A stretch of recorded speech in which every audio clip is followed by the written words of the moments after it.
Hi, everyone. Mike Malatesta here, and welcome back to the How Did It Happen podcast. On this podcast, I dig in deep with every guest to explore the roots of their success, to discover not just how it happened, but why it matters. My mission is to find and share stories that inspire, activate, and maximize the greatness in you.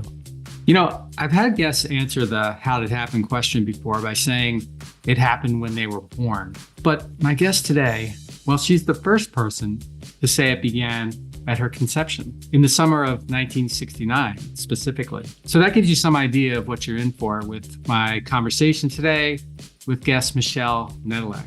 We laugh a lot. She tells some great stories, and when we do get serious, and we do, we learn about the power of 10xing your business and how she helps entrepreneurs and founders understand that power and make it happen. If somebody's in the startup phase, being able to bring them from 100,000 to 1 million, we have to look at what is that one product that's working. So they have to have some longevity. Usually it's about 3 years, not necessarily, but usually. And then we can go in and look at how do we make this one thing fit that Venn diagram and then kind of exploit the merits of it so that we can bring that to market faster, easier, better. And then once we've done that, then how do we scale that? And with that trajectory, it becomes predictable to say, okay, yes, we're going to hit 1 million. Yes, we're going to hit 10 million.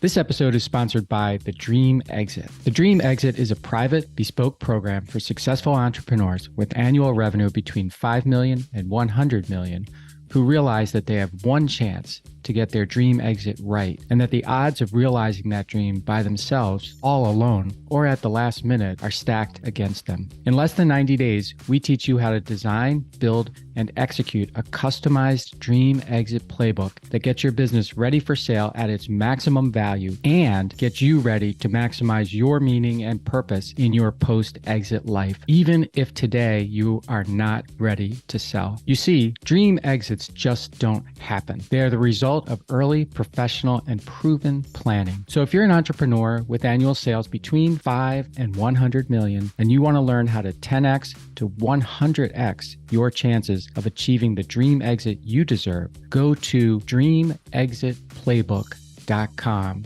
today. You're in for a treat today, and here's Michelle.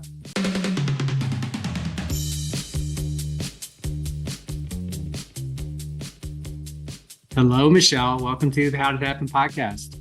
Hello, Mike. I'm super excited to be here. Thanks for having me. As am I. I had the pleasure of being on your show earlier, maybe this month. It was a fantastic experience. Michelle Nedelec, Mike Malatesta, the Business Ownership Podcast. That's you have a lot of podcasts, but that's the one I was on. I do, right? but that is the one you were on. Okay. Just wanted to be short. So I gave you a taste of Michelle in the intro, but I'm going to give you a little bit more now. I'm going to read her formal bio. Formal bio. I like that. She's multiple bios. I'm going to read her formal. I'm going to read her formal one now. International best-selling author. Her book is Business Ownership Mindset. Michelle Nedelec is an expert in entrepreneurialism and the founder of Awareness Strategies. She has run her own series of companies since 1995. Congratulations.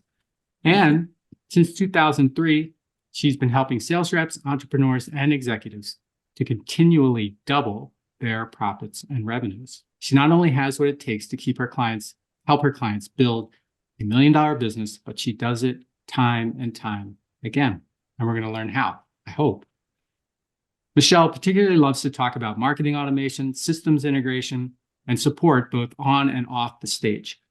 She teaches the key components of scaling a business, strategy, systems, support, and state of mind, so you know how to continually elevate all 4 components to build a healthy, thriving business. Since 2016, she's been focusing on helping entrepreneurs bring their businesses online from conceptualization to done-for-you IT automation. She also happens to have a great sense of humor, which she does, and a love for stilettos, which I didn't know about until I got the formal bio. But that leads me to Michelle's Just for Fun bio, which I'm going to share. I was going to say, if I mention stilettos in a formal bio, what the heck do I have? Yeah, exactly. Right. So from there, here's where we go. Michelle Nedelec is a sassy, landlocked lassie with an Irish sense of humor and a French innuendo for everything. She's quick-witted, quick to make a decision, and loves a long goodbye. If you want to talk dirty to her, careful now, it'll have to include business strategy, product development, and a touch of sarcasm, or at least peppered with dry humor or a pinch of existentialism. She loves a good challenge, ticking items off her bucket list, and a worthy idea. You can learn more about Michelle at awarenessstrategies.com. And of course, at her own website, that's her company website. This her own website, Michelle Nedelec, MichhelleNedelec.com. Michelle, I start my podcast with a simple question, and that is, how did it happen for you? That, my friend, is a long-winded potential answer. I could go on for days on that, which is why I was teasing, going, hey, do you want to be able to just go for coffee and leave me alone? This is just, I've left, and this is just a picture of me sitting here looking interested. Exactly. Just freeze frame it. We'll repeat the video every 10 seconds. Oh, how did it happen? I don't know. I always tease that the way it started, at least, was during summer holidays in the summer of '69. And my parents got together. That pretty much explains everything about me. Oh, and it happened during Stampede Week. This is the how it happened story. Okay. All right. You want a couple of innuendos. There you go. Stilettos involved in that one as well? Or I don't think my mom ever wore stilettos. I don't think she needed to. But my dad's definitely French. So, all right. You know, and they had 5 kids and I was an accident. They thought they were done. You were the last. Like, okay. No. Yeah. Got it. Summer of I'm the spoiled last one. That also explains a lot. Hmm. So, yeah, how did it happen? I'm going to assume that we're going to start with the end in mind. And how did I get to this crazy place of helping business owners to, what I like to do is at least get them to 1 million or to 10x their business. So even if they're at 1 million, to take them up to 10 million. And ironically, most people are going like, oh, you can't do that. You can't do that. I'm like, actually, it's easier to go from 1 million to 10 million. It's to go from 500,000 to 1 million. And we can talk about all those fun ways. How that all transpired was when I started working, when I started in business, when I was 25, I was in Inuvik in the Northwest Territories, which is about that far from Santa Claus. And I started not 1, but 3 businesses. I don't recommend any of that to anyone. Do not start 3 businesses in the middle of nowhere when you've never had a business before. All terrible ideas.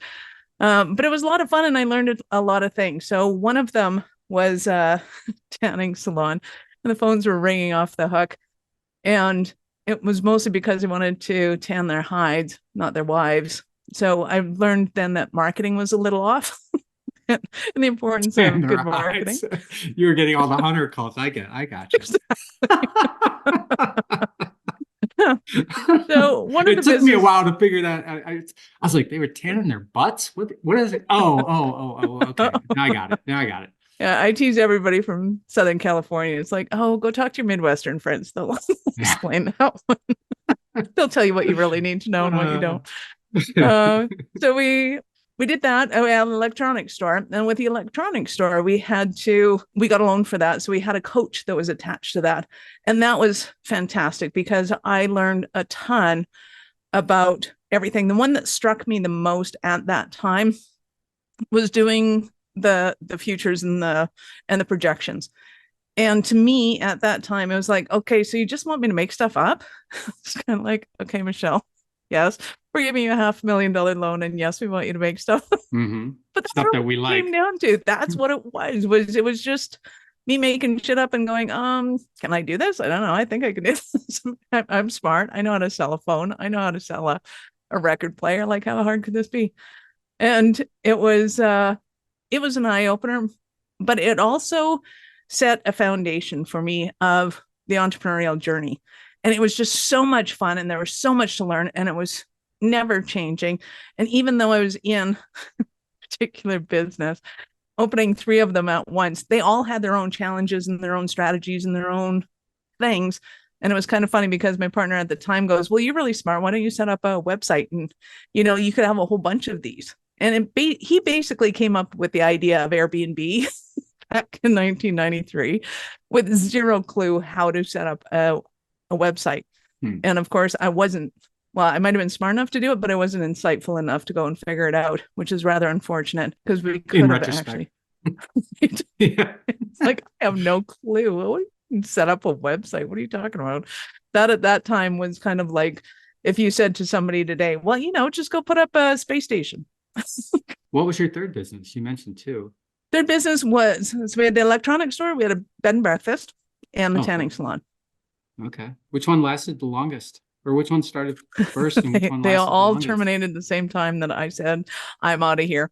Unfortunately. So I was a little young and a little naive, 25. I went up there initially. It's a very convoluted story. I went up there to become a dentist, sort of.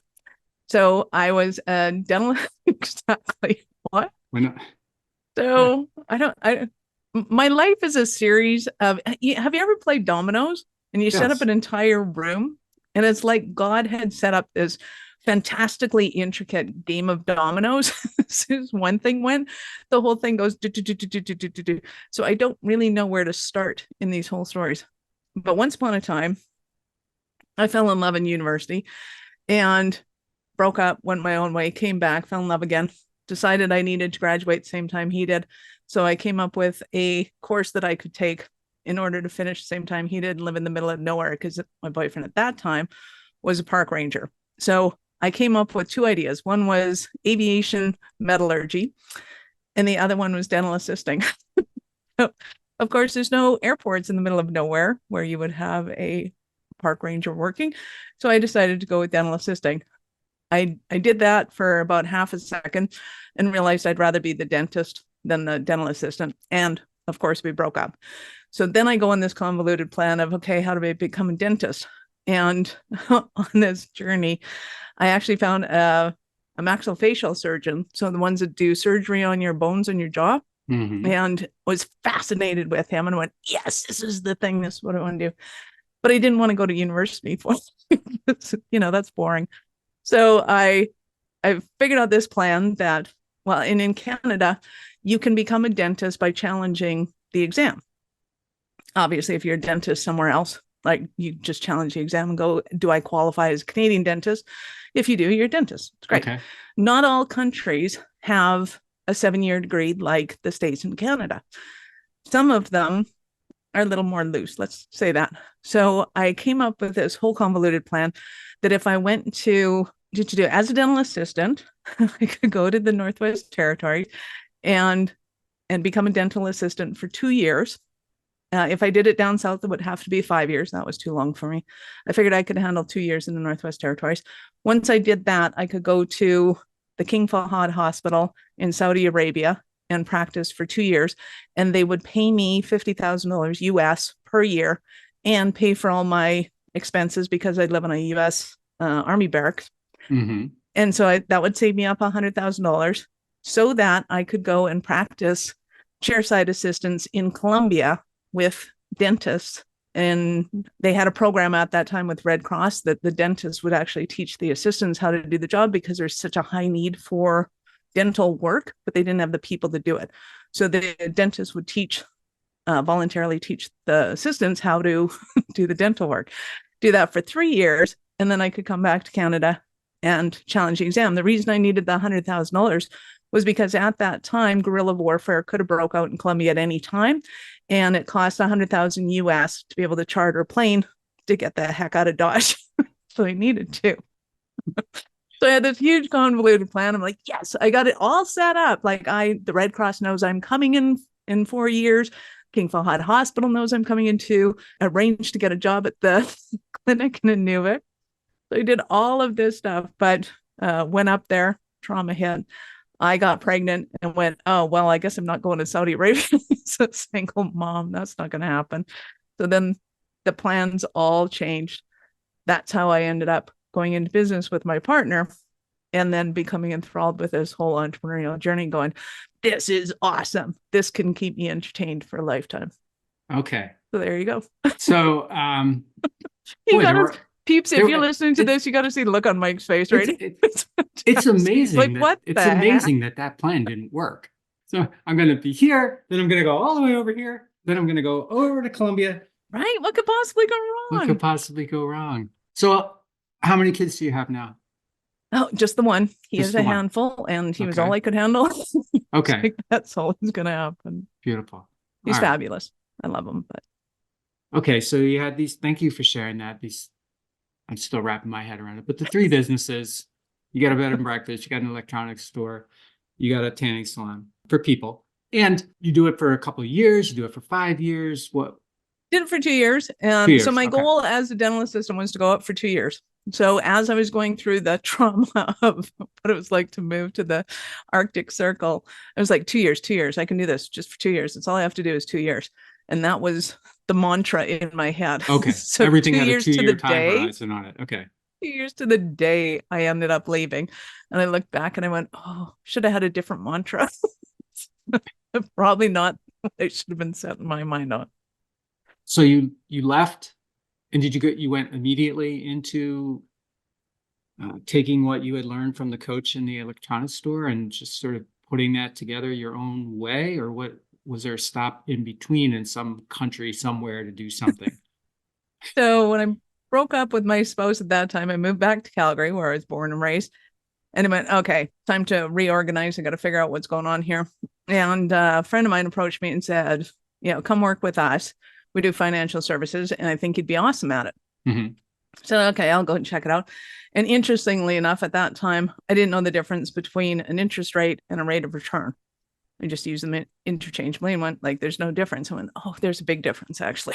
Okay. And if you want to make any money in life, you need to know the difference. So I embarked on at least the education of it. I went, like, clearly I need to understand finances better than I do. So I set the goal to do that for 3 months and ended up doing that for 3 years, maybe 4. Mm-hmm. Ran my own office, had 15 people working for me. It was a thriving, bouncing office. It was awesome. It was so much fun. But I worked evenings and weekends in financial services. That's what you do. You meet your clients in the evenings and weekends. And by Okay. that time, my son was starting school. So I went, okay, I want to stop this, go get a 9 to 5. And so that I can be with him when he's in school. So I signed the office over to my sister, who I had recruited years before, and she took it off. She's still doing it and doing awesome. And I went and got a job with a company that at that time was, keep in mind, this was like 2000, right? 1998, 99, I guess. They were what would become the very first, well, they wouldn't become. So they were working on licensed software, which is the same as we have today. We pay for license every month and you access whatever software you want on the cloud. That's what they were working on then. And it was unheard of then. At that time, you bought software, and if you were lucky, you got a CD, you downloaded the CD and you got the software and you owned the software. Nobody had licensed software where you would pay for a license and get access to it, except for this company was setting that up. So I went to work for them. They discovered that I was too smart for my own good. So being the receptionist, I had jobs for marketing. I had jobs from IT. I took over the phone system. I basically took on all the jobs that nobody wanted and did that for 2 years. And it was awesome in a lot of regards. And of course, I got fired because I'm not an employee. So they had a merger and they said, you can't be fraternizing with the ex staff. And I wrote up a very nice diplomatic email that said something to the effect of, if you have a way of treating people with respect and the generosity that they deserve while they're in the reception area, which people are watching, I might add, I'm happy to do that. And I sat on that email and waited 5 minutes, went, do I want to send this? Do I really want to send this? You're getting fired as soon as you send this, right? Yeah. Send. 3 seconds later, my boss comes out of the office, goes, can you clock into the boardroom? I'm like, May I see you for a moment? Yeah. Let me just pack my box. I'll be right in there. So yeah, that ended that little career, but that started me on a trajectory of IT and going, okay, this IT thing actually is pretty cool and I should know more about it.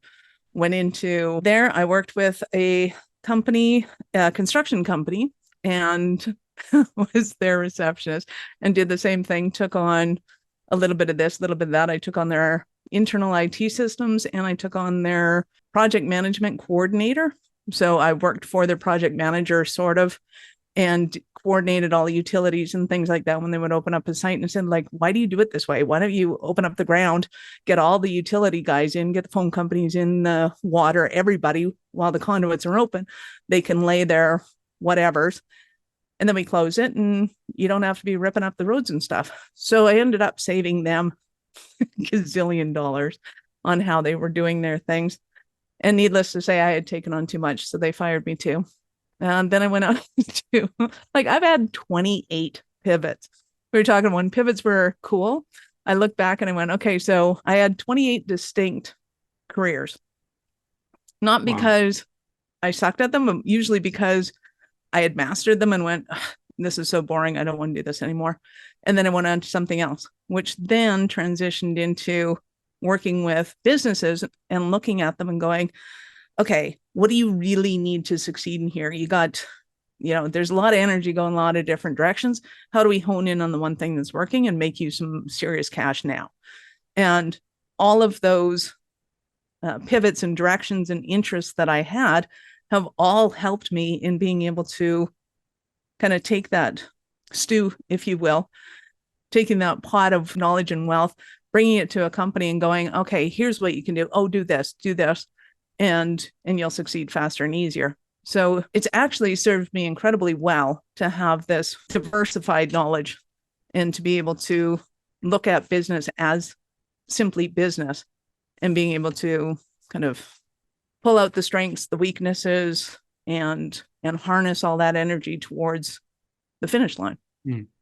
And those two receptionist starting positions that you described, Michelle, I'm looking at that, or I'm listening to, and I'm thinking, oh, so we hire someone and we think they're going to be this because that's what our expectation for this position is. And then she becomes really a person that it sounds like it's like, I notice a problem. I think I can help fix or advance the solution towards that problem. So I'm just going to do it. And I'm thinking to myself, and you have to tell me where I'm going off the rails here, but I'm thinking to myself, well, I would want that in my business because like I have too many people who are like, oh yeah, I've known that's been messed up for a long time, but it's not my problem. That's somebody else's problem. And so, there it stays. So help me square that up. Absolutely. Well, in my experience, people are much more apt to listen to somebody that's charging $15,000 than $15. That's really all it is. So when you pay a consultant to come in and look at the problem and go, yep, this is a problem, fix this, do that, and you'll do it. It's almost like if they don't pay that kind of money, they're not valuing that is worth it, which at the time, $15 an hour or 15,000. It was kind of funny actually, because when I got fired from the construction company because they had hired an IT person to take over that job, I'm like, yay, that's awesome, that's fantastic. And then they're like, no, to replace you. And I went, oh, okay, well, what are you gonna do with the rest of the stuff I do? They're like, what other stuff? Oh, well, you should probably know that. But, not my position to tell you anymore. So I came in to collect my check and they're like, hey, do you know anything about this project? And I'm like, yeah, I know everything about that project. What would you like to know? And the new receptionist said, I'm sure she'd be willing to come back on contract if you want. Hey, that's smart. Yes, I would. They're like, yeah, no, we're not going to do that. And I said, okay, great. I said, I bet you probably deleted all my email because you saw it as a threat, right? And he goes, oh, yeah, we've deleted your email. But good. That's where all the information was. Sorry to hear that. Okay. So now I have to ask, 28 careers, pivots, call them whatever you want to call them. In your bio, It says you like long goodbyes. Those don't sound like long goodbyes. So what? No, when it comes to the businesses, no. When it comes to people, I do. What's funny is every job I've ever got fired from, I go, hey, I'll meet you at the corner pub or whatever. So I'd go to the corner pub with my stuff and, my cell phone. I'm already figuring out what I'm going to do next. And then the staff would come by and say goodbye. And we'd have these huge parties afterwards. And one of these parties actually lasted about 5 days. 5 days. 5 days. I think I got fired on a Wednesday and the party didn't stop till Sunday night. It was great. Oh my gosh. All right. So you said early on that it's easier to go from 1 million to 10 million, easier to 10x Yep. than it is to go, say, from 100,000 to a million, let's say. Yep. I tend to believe that as well. I am curious how you came to that and why you believe that and how you get other people to believe it, because that's seems to me to be your secret sauce, maybe. Well, when people are starting, so I have kind of discovered that there are essentially what I consider 4 stages of business. There's your startup phase where you're throwing spaghetti up against the wall, trying to see what sticks. And it's chaos and mayhem, fun, drama, you name it. It's probably going on in a company like that. The second phase is the growth phase. In order to transition, or the growth phase is when you can take something that's working, hone all of your energy towards it, and get exponential growth from that, because now you're taking all of your energy and putting it towards that one thing. So historically, an example of that is Apple, when Steve Jobs said, okay, all you guys, we're working on 57 projects. We're going to work on one. We're going to work on the iPod. That's it. Because one thing was working, and he took all of those engineers and put all of their energy towards that one thing. All of the marketing that was going towards 57 things is now going towards one. And by taking the same resources that you have and being able to utilize it on one thing, obviously it creates exponential growth. But companies in the startup phase aren't ready to get there yet until they've thrown spaghetti at the wall to see what the market likes, to see what's working kind of conventionally, to see, where there's a response. Because there's a Venn diagram in business that you want to be in the sweet spot. It's what do you love to produce? What does your audience want? And what has profitability? So once something is in the middle of that Venn diagram, that's your sweet spot, the thing to pick. The problem with the startup phase is when you're throwing spaghetti against the wall, or it looks like your business looks like a Pollock painting, you don't really know where that is yet until you can step back at it and look and go, oh, there's a whole consolidation of things going on over here. Let's look at that. Then you can kind of hone in on that growth phase. Once you've got that growth phase focused on, now you're looking at that thing, the iPod, and going, okay, how do we market this? Because I'll give you a little story. Once when my son was little, he goes, Mom, I want an iPod. I went, that's awesome, honey. No idea what you're talking about. He goes, no, really, it's a little black thing and it does this and plays music. And I'm like, it's like a Walkman. No, I have no idea what you're talking about. Go collect some information, bring it back, show me. So he goes in to his laptop, of course, at that time, and goes to the website, prints it off, and shows it to me. And I go, oh, okay, this makes sense. So now at least I know what I'm looking for. From Apple's perspective, they needed to hone in on what their marketing was so that it made sense, not only to kids, what that product was, but to their parents that were obviously going to buy them for them and supply them with them. Now, to finish off the story before we move on, I said to my son, that's great, honey. I'm not buying you one, but you'll get one.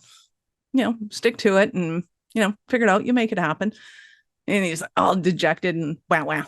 So that night I go to a networking event. And at that time they had all the booths and the tables out, and they had the little fishbowl with your business cards and you put them out.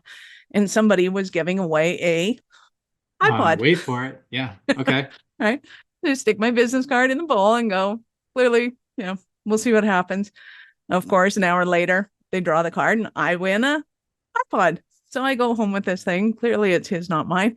I give it to him and he goes, well, I thought you weren't going to buy me one. I said, I didn't. I won one. It's clearly not mine because I don't even know what it does. This is all yours. So 1, that was a lesson in his ability to manifest what he wanted. But in 2, it was an ability for Apple to be able to articulate what that black little square was. Because I don't know if you remember what iPods look like, but they seriously, I could pick up anything, like skinny thing, right? Yeah. This happens to be a pencil sharpener, but it totally looked like an iPod. It was a square plastic black thing that didn't really look like anything. So their ability to be able to articulate what it was and the magic that it could produce for people had to be articulated, and they needed to get their teams to be able to do that in a way that everybody wanted one. Clearly they succeeded. Hmm. That then leads to, so you have to massage your therapy, you have to, or your messaging, your marketing, getting that magic between your potential market and creating an allure around what it is that that thing, so that they want it. They're enticed by it. They can't stop themselves from going to get one, which is very different than, hey, do you want one of these? No? Okay. We're done. Right. So they got right. that honed in on, and they honed in on it very well. That then allowed them to go into what I call the scaling phase of business. Scaling phase of business is throwing money at the problem, right? You buy ads, you get, you buy markets, you buy audiences. You're basically throwing money at the problem. And because your marketing is so good, because that allure is so finite, that you can throw $1 at the problem and you know you're going to make two. Does that make sense? Yep, So that's your sure. scaling phase. And then once you're in your past your scaling phase, then you can look at, what do I need to do in order to be able to exit from this? So at that time, Apple could have, in theory, said something like, I want to sell the IP to somebody like Sony. Sony had a long name, they had longevity, they'd been around, they were a big company at that point. They could have sold it off to Sony for, a couple of $100 million and been, oh, okay, that's great. We'll go do something else. No, they decided not to do that. I don't know if that was ever on the table. It probably wasn't. But for most businesses in the scaling phase, their next step is to either look at the exit phase, which means selling it to an enterprise that's bigger than them, or to go on and do other things. And clearly Apple went on to do the phone and the laptops and all the things that they did. Sure. But when you look at small business, right, you take Pete's Plumbing and look at, how do I go? Am I in the startup phase? Am I throwing spaghetti against the wall? Do I have a product that I know works and that people want and that I can hone in on, and people are enticed by it and they want it, whether they know they do or not? And then how do you get into that scale phase? How do I throw money at the problem and create ads so that I can do that? And then look at, okay, what do I have to do in order to look appealing in order to get enterprise to buy me out, if that's what I wanted to do, or my staff or whatever.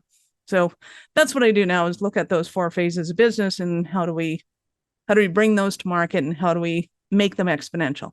So if somebody's in the startup phase at 100,000, keep in mind, you can be in the startup phase at $1 million too. It just depends on the type of business, what's going on and how they're doing it. But if somebody's in the startup phase, being able to bring them from 100,000 to $1 million, we have to look at, what is that one product that's working. So they have to have some longevity. Usually it's about 3 years, not necessarily, but usually. Or they have to have previous business experience to know what's going to take them to get there. And then we can go in and look at, okay, how do we make this one thing fit that Venn diagram, and then kind of exploit the merits of it so that we can bring that to market faster, easier, better. And then once we've done that, then how do we scale that? And with that kind of plan, that trajectory, it becomes predictable to say, okay, yes, we're going to hit 1 million. Yes, we're going to hit 10 million. And that really all comes down to, is that the business that the founder wants to create? Because a lot of people say, oh, I want to make $1 million business. And it's like, okay, this is what it's going to take. Oh, I don't want staff. Then we got to back up the bus and go, really, what do you really want? You hear that so often, right? I don't want anybody working for me. I don't want, yeah. I want to be big, but I don't want to, I don't want that big. So let me ask you about the growth stage again, because it seems like, and again, getting back to this 10x, the ability to 10x, which I think is something that's a very appealing thought, right? It's an appealing thought. Maybe not an appealing execution all the time, but it's definitely an appealing thought. You got to be a special kind of crazy. And if you're a special kind of crazy, it is enticing. Yes. Yeah. So how do you, though? So it seemed to me, what I took away from the growth, at the growth stage, you are at a point where you can at least begin the focus process. And the focus process is where you are going to have to be in order to put all your energy into what has the best likelihood of working, and then scaling from there. Yeah. You use the Apple example, which is a great one, that they took 53 things or 57, whatever it was, and they went down to 1. which is niching, right? And I've seen you talk about niching also as something you have to be careful of. And I think this is where the Venn diagram comes in, because you talk about like underwater basket weaving as a really niche thing. It's so nichey, in fact, that no one wants to buy underwater basket weaving. So I mean, it's not a simple process to figure out how to go from the spaghetti sticking to the wall to which piece of spaghetti you should focus on, right? Plus, entrepreneurs, many just by nature, are like, no, Michelle, no. These are all important. Our customers love all of this stuff. And if we give up one of these things, it's going to, and you can just hear where that conversation goes. So how do you get people through that? Because it's not natural for a lot. Absolutely. So to give you an example, we had a client down in Florida, and they were basically a health retreat. And they had been in business since 1964. So they were very much used to doing things in a certain way. And we went, that is awesome. It's fantastic. You have 180,000 past clients. Clearly you have successes. Granted, when we transition online, you have to solve a problem for a certain group of people, because they go on to Google and they go, solve my problem for me. They don't go, hey, what's out in the world right now? And Google intentionally is telling you, hey, would you like us to narrow down your views to what you're interested in? And every time you say yes, that gets narrower and narrower, narrower. And it's, to me, that's a recipe for disaster in humanity, but we'll skip that for now. What it does, though, is it makes a business focus on what is the problem that your ideal client is trying to solve. Now, in the case of a health clinic, it's not necessarily that people are going, hey, I want the ultimate in health, right? When have you ever gone online and say, I want the ultimate in health? You don't, because we all know it's going to involve some form of, you're going to have to eat differently, and you're probably going to have to exercise. And all of us are going, nope, don't want that. That's not what I'm looking for. But we do look for things like, I want to lose weight. I want to adjust my health. I want to eat healthier. I want to, like, whatever the thing is. So now we've got to hone in on it. So what we did is decided that they had the recipe. And at that time, it was perfect timing for a weight loss program. So it was just one of the programs that they offered. They weren't stopping all the rest of their things, but we were focusing all of the marketing and all of the direction, the sales team, the customer service. Everybody was in on this weight loss program. So we put all our energies into that. We promoted it. We created a webinar for them where we talked to their past 180,000 clients, which they had never done before. They had never marketed their past clientele before. And we said, hey, we have this new program. It's super exciting. It's fantastic. In a 3-week program, I myself lost 20 pounds, which I did. And we went through that transition of how that happened, what was going on. And of course, the pictures were all fantastic, beautiful pictures of Florida and the water and the hot trainers, all of the things that went into being able to do that. And we built $1 million webinar. So in 90 minutes, we sold $1 million on a webinar, which was fantastic, freaking awesome. Now, keep in mind, for them, that was good money. Wasn't enough to keep them growing. We had to do it a couple of times, but it was proof in the pudding that by taking kind of the secret sauce that they had for what they did and being able to sell it online in a language that people were looking for, that the response was fantastic and to some extent overwhelming. There were a few other organizational changes that needed to take place because of it, but it all worked out. We made it work. There was good problems to have. And then we did it a few more times to be able to do that. And it sent out a recipe for, okay, what else can we do? Right. So it wasn't, you have to only do that one thing, like the whole, then we're never going to do anything else. It's how do we take all of the energy, put it towards that thing so that it succeeds. And then if you want to do kind of another one, you can do it, but you got to put all effort into that on that one. So that's kind of how it rings true. And some of the time, are you going to get into problems with it? Of course, because the next one we did was on was on diabetes. And the problem with diabetes is it's an insulin issue. The problem with insulin, especially in the United States, is that it is now a chemical. It's not just a hormone in your body. So to be able to talk about it it wasn't controversial. It was worse than that. There were a lot of semantics that had to be taken care of in the wording of things because pharmaceutical companies own the word adrenaline, which is insane. Adrenaline or insulin? Insulin, sorry. Oh, okay. Insulin. So we couldn't just say. Oh, so it was like a copyrighted name. Yes. Yeah. Okay. So you couldn't just say, altering your diabetes is all about figuring out your insulin and getting your hormones working properly and getting your insulin producing in such a way that it goes back to kind of a reset and doing that. We couldn't talk about it that way. So we always had to, every time we said insulin, it had to be your body's insulin, which makes for very repetitive copy. And like, there's just a whole lot of conundrums that went along with it. So can it be done? Yes. Are there easier ways to do it? Yes.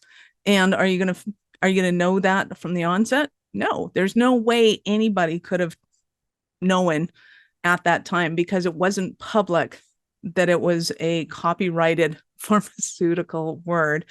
That they were just on the precipice of going from, I think insulin was like maybe $10 a shot up to $150 or $250 a shot. Like, it's insane now. So where in the 4 stages do you start with most of your clients? Like, who should be saying, I got to get Michelle on the phone because I'm right here and I see that she can take me to here? Yeah. We love people that are just on the precipice of the growth phase. So they know they're kind of in the startup phase, but they're an experienced startup. Like, they know it, they've got products, they have systems in place, they may have technology in the place. It may be in the state that I like to call Frankenware.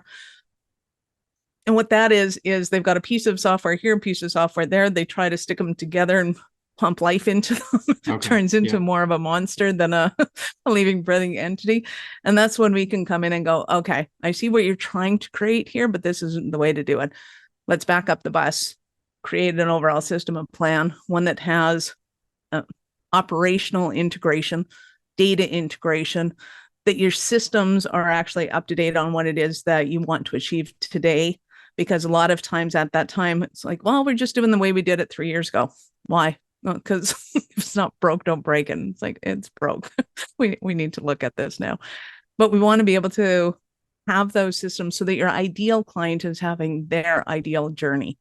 And that's really where that Venn diagram comes in, is how do you do the market research on your ideal client, or how do you figure out who your ideal client is in the first place? What is their ideal journey? And then how do you create that and implement it for them? And is that often as simple from a getting started standpoint as asking them their existing clients or their past clients, like you said with the... So take this company, right? Or Apple. You've got all these products on the table. Who do you ask? Which ones you're like, who are you going to go back to and ask? And the problem is that some of the products aren't going to give you the profitability that other products are giving you. They're not going to give you the satisfaction that others give you. They're not going to give you the company culture that you're looking for. They're not going to give you, like, there's a whole lot of kind of existential things that go on with a client's journey that doesn't make them optimal. So for example, if we have, in this case, well, actually, let's go back to the Apple example. If they had chosen at that time to take on phones when the iPod came out, at that time, a phone was a phone. It made phone calls. There was nothing revolutionary about it. Could we compete? Yeah. Are we going up against the Sonys, the Samsungs, the other phone companies? Yeah. Is it worth it? Not really. Right. So you got to look at kind of all of those things. We could go after laptops, but it's really expensive. It's a really big input that we have to have. It requires a lot of engineers in a lot of different components to be able to make something that exists separate from what Microsoft had going on at the time. But then there was this one little thing that had magic. Nobody had created something that had the capacity to have hundreds, if not thousands of songs on it. Like you could play music forever and never hear the same song twice. That was the magic of that little black box. And that had the intrigue, that had the marketability, that had the market, and it allowed them to go put a lot of engineering into a simple product. So it hit all the boxes. They also, if I recall, right, the regulatory was a big hurdle for that because Napster and these other companies at the time were trying to cut the artists out and basically just give you their stuff. So, but Apple approached it differently. They said, hey, we're partners with you. Yep, absolutely. So it was the one thing that checked all the boxes. And that's really what you want to look at is out of all these things, what are the boxes that we want to check? Right. Because for some companies, corporate culture is important to them. And we want to maintain this called corporate culture. This product line and the clients that we would attract with that product line are not going to allow us to maintain this particular culture. Do we want to go there, or is it worth going here? And it can't be a one-off, oh yeah, that one beats this one in that department, so let's go there. There has to be a list of complexities that you're looking at. Where do I want my business in the end? We want to do that reverse engineering. And a lot of people go, oh, I just want that tactic. No, you don't just want that tactic. If you want this to be a $10 million business, a $100 million business, we have to look at what are all the criteria that you want it to look like at that time. And then go, okay, is this product going to lead us there? And if the answer is no, then that's not the right product. If this one clicks 9 boxes out of 10 and nobody clicks 10 boxes out of 10, okay, we might look at that. But it really it starts with, what do you want to create? Because so many times I'll go into a business and say, okay, yeah, that's all you need to do to become $1 million business. And they're like, no. It's like, okay, back up the bus. Do you really want to be $1 million business? Right. Do you really want to be a $10 million business? Another example of this is fun one is right now, in 2022, so it's a little bit of old news. Walmart is competing with Amazon on the delivery of products and services. Now, once upon a time, Walmart was the king of kings in the retail world, right? Amazon came in, kicked their proverbial butt, and they are now kind of 10 times bigger, faster, better in the world of delivery products than Walmart is. But Walmart is looking at how do we become competitive in that realm again? And the big question is, do we even want to be competitive in that realm? Because that realm is what they call the last mile delivery, is the most expensive. It's the arduous. It creates silos of departments that you have to be able to maintain. It is a very complex system to be producing in that way, let alone competing in that arena. And it takes a serious consideration. Is it worth getting there, or are we just happy creating a profit where we are? And they're like, okay, all things considered, no, let's go for it. This is what we want to do. This is how we want to do it. This is how we want to be different than Amazon in their approach to it. And so they've been doing it, and they have grown substantially. I think their online deliverability has improved like 25% per year for them.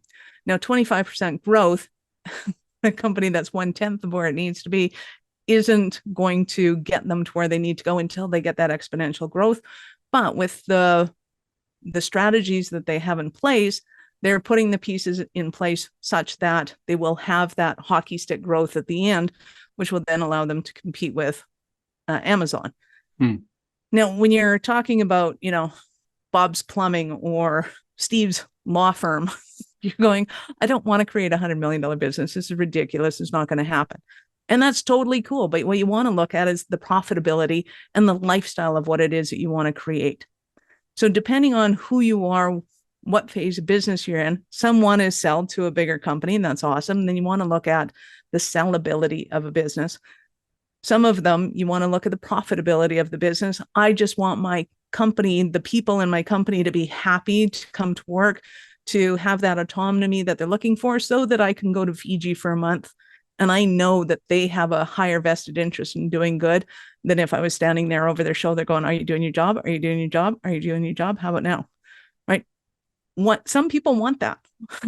Some people don't. And it really comes back to business culture is highly important. What's the end lifestyle? There's like 20 things that you want to be able to go through and check off or create a description for in order to know what direction you want your company to go in. Because a lot of people don't realize, as I stand here today, I have 360 degrees of options to me. I always have options. You always have options. You always have 365 degrees of options around you at all times. I can't go in 365 degrees at the same time. I have to pick one and only one. And the further down that road that I can go, the easier it is to go over dale and around trees and all that kind of fun stuff and end up going back to that one direction again. But if I don't have that one direction, every decision I make to go navigate this creek or go around that tree could set me in a new direction. You want to make sure that your plan is long-term enough to be able to sustain that and get past it. And it reminds me of, you might have said that before, beginning with the end in mind, but it's really important to ask and to be able to answer, what do you want? Because when you're able to answer what do you want, and the question, what do you want, and you have some clarity on that, which I'm sure you help people get, then, moving from spaghetti on the wall to growth to scaling to exit options becomes a lot clearer. Not that you're going to get it 100% right, I think, which is what you're saying, but at least you are starting towards something that you can measure toward and then adapt as you learn and go along. Do I have that right? Yeah, absolutely. So if you take somebody that's in a coaching business, right, they're often give me the most flack. I'm like, dude, I don't care what you do. But what they don't realize is, really, if you had 10 clients at 10 grand a year, you have $100,000 in business. That's an awesome lifestyle. Like, that right there is, you work, maybe 5 hours a week, you make 100 grand a year. Like, that's pretty sweet. Yep. And when you can get past the, I have to compete with somebody else in their lifestyle, what they're doing and their ego and all that stuff, it's like, no, get past all of that crap. And at the end of the day, do you want to be at home petting your dog, playing with your kids, laughing with your spouse? Like, what do you want to be doing, and how do you want to be doing it? Because it really does take a special kind of crazy to go, I want to have 50 employees. I want to take over the world. I want to have, and there's certain things that are going to come in place. I'm not saying you can't have a good relationship with your kids. You can't pet your dog at the end of the day. Yeah, you bring your dog to work with you, and yeah, you have, celebrate your kids at work and teach them how to be entrepreneurs, and you crack jokes with your spouse, and hopefully they laugh at you sometimes, and you have to learn to laugh at that joke. But it's a different lifestyle. Yeah. It's a very different lifestyle than just having a, 10-hour week and being done with it and being able to go home at the end. So I love that. I mean, you're right. And I love that idea, right? Because a lot of people have that idea. Like you said, they don't want to have employees, and they don't want to do these. They may want a 10x in their mind. Like, they'd be like, yeah, it would be great. Yeah, sure. They just don't want to do that. Trouble with those businesses, though, is what happens if, something happens to you? That's like, there's no more business, right? That's potentially sick. So potentially, because a lot of people also just don't think about that. Yes, if you get sick, you're going to have to call your employees by yourself. Hopefully get your spouse to call them and say, hey, they're sick, they can't make the call today. But again, every business is going to have its challenges. Yeah. Every single one of them, no matter what. And it's not a matter of, maybe the day I go to retire, it's like I just finish all my clients and I go, okay, I'm not taking clients anymore. I'm just going to go travel and backpack the world. Awesome. Good for you. That's fantastic.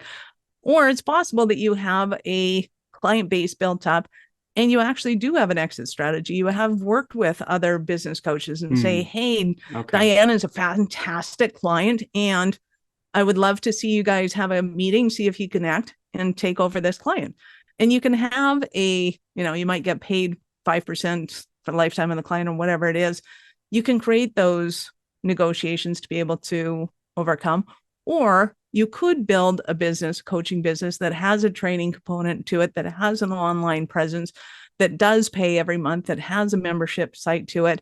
And you do get paid in perpetuity as long as there's people still signing up. And that's a good point. Again, it comes back to, what do you want? And then how do we create it? But you can't start from here and build out. You have to, you have to know what your end game plan is and then reverse engineer it. Got it. Right? It doesn't make sense for me to go, okay, I want to go to New York. How do I get, or I want to go on a trip. Where do I go? And then end up somewhere. I could. That's a very different journey than I want to go to New York. My end goal, reverse engineer it. How do I get from here to where I want to be so that I predictably end up at that place? Well, Michelle, for something that began to happen in the summer of '69, you've sure taken us on a very long and fascinating journey. And I'm excited about the work you're doing and how you're you are helping people get what they want. And I just love people who can help entrepreneurs in particular figure it out, because what they're doing is very hard and it's not something that's easy to figure out on your own. And there's a path. You may not, and you may not know the path, but someone knows the path, someone like you, and you can help them find the path, stay on the path, and maximize the path. So it's been really great talking to you about this. Thank you so much for being on. How do you like people to get a hold of you? And also, is there anything that I should have asked you? I usually like it when they flirt across the bar, but I'm assuming you mean more. Well, I guess, if they're in your neighborhood, then that's fine. I'm kidding. You can go to michellenedelec.com and find all the ways that are fascinating to you. Some people are LinkedIn people, some people are Facebook. I'm on all the platforms. And you can actually book a time to meet with me. We have some gifts to give. I'm sure we gave you a link for a free gift for peeps that are interested in finding out more about us. You can do that. And by all means, book a call with me and just go, hey, this is where I'm at in my business. And I'm thinking about doing this, that, and the other thing. What do you think I should do to get there? I love those calls. And I'm happy to give people ideas to be able to do that. I have worked with people from beautiful woman in Jamaica that was going, I have this idea, it's not working. Went through a website and I said, change this, that, and the other thing. She phoned me back about 6 months later and went, oh my God, I can't thank you enough. And she just went through this litany of the experiences that she had in the way that her business grew. I love that. That just warms the cockles of my heart. And I could do that all day. And then there are businesses that want me to go in and, let's get our hands dirty and go and figure this all out. And that's where I get paid. And that's probably more like work, but that's still super fun for me too. So wherever you are in that spectrum, I would love to connect with you and help you out with your business. Okay, awesome. So call Michelle from michellenedelec.com to find out everything that she can help you with. Michelle, thank you so much for being on the show today. And to everyone that's listening, I hope you got a lot of value out of Michelle and our conversation today. And please maximize the greatness that's inside of you today and every day.